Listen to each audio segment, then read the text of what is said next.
tatlo'y nag-agapay, agad ngang hinahawakan ni Jesus.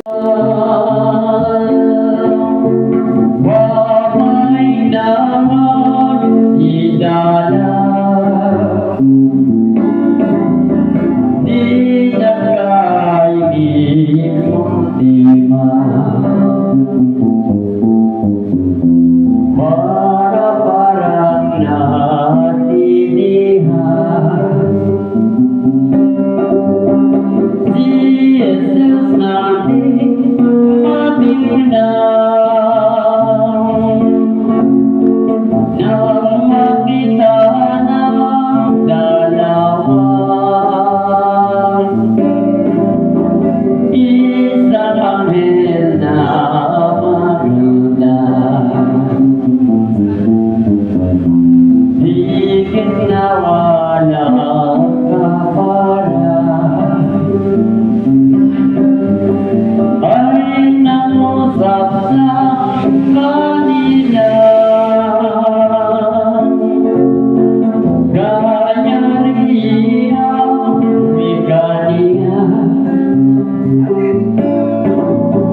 Kayo'y huwag marasako, anong anghel ng Diyos, bakit luman natatalon? Ang anak ninyo'y si Jesus, yang pinatay sa krus. Kaya ngayon ako'y gabon, walang alis na rito, at nabuhay ng totoo, yang hinahanap ninyo. Dari Jesus Nazareno, umuwi na kayo sa bayan. Alam ninyo bang sabihan ang kaniyang mga gawa? Sa Galilea Marona, doon ninyo matitignan, lalo na si Pedro, nakakapaunang totoo.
kapag-aralan.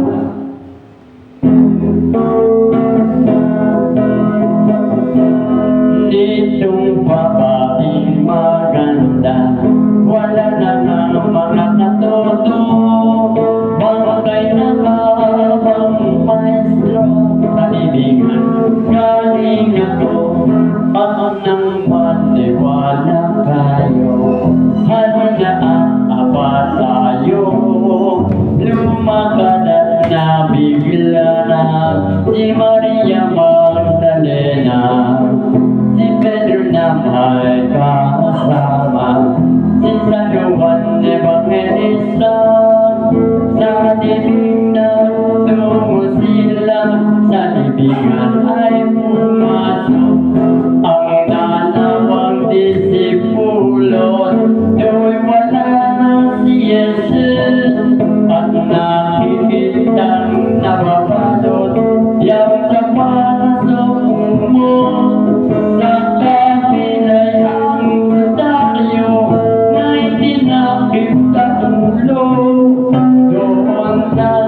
Doon na pinagsino na ang bangka ng kordero ay kinuha ng Hudiyo. Sa lawan sa likod ko ang mga mga loob. Bago'y ang bigla ni Jesus, tatlong araw kung matapos, mabubuhay na titumpos. Di na nila inisip man ang kay Jesus na tinuran. Pahiman siya'y mamatay, mapupuling mabubuhay. Ang mga siyang tatawan, lumpay na di mapagkano, ni San Juan, ni San Pedro. Sa bayan ay napatunod. Laking hapon sa maestro.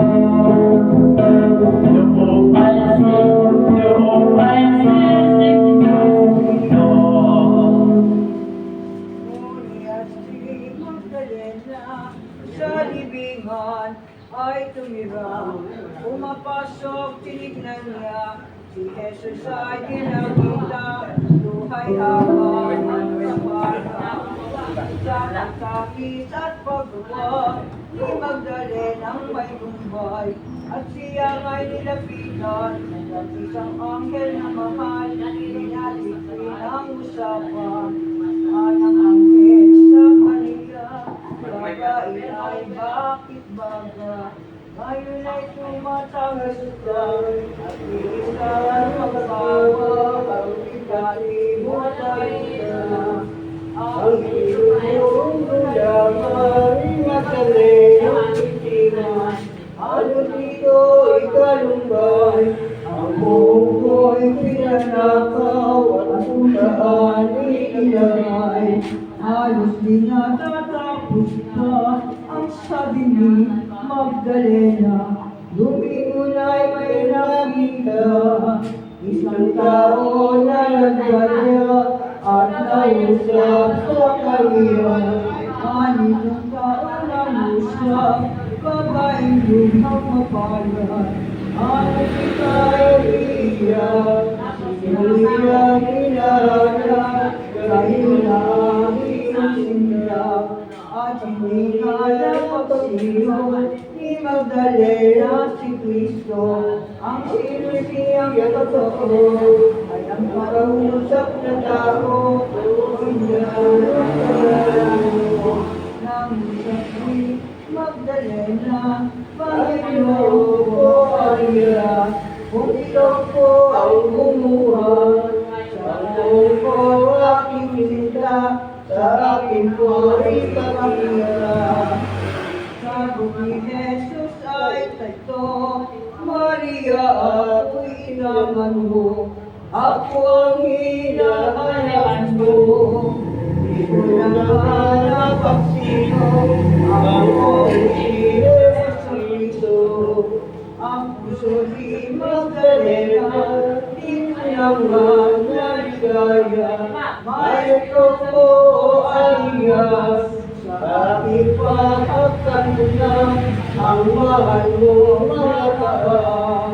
Ngunit hindi tinutulan nitong maestro paalam na ang mahal ay agad.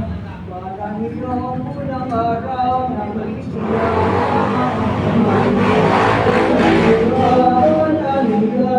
ang pako Magdalena at siya ko nalakyat pa sa likod ko mga puno ng tuwang ginawa.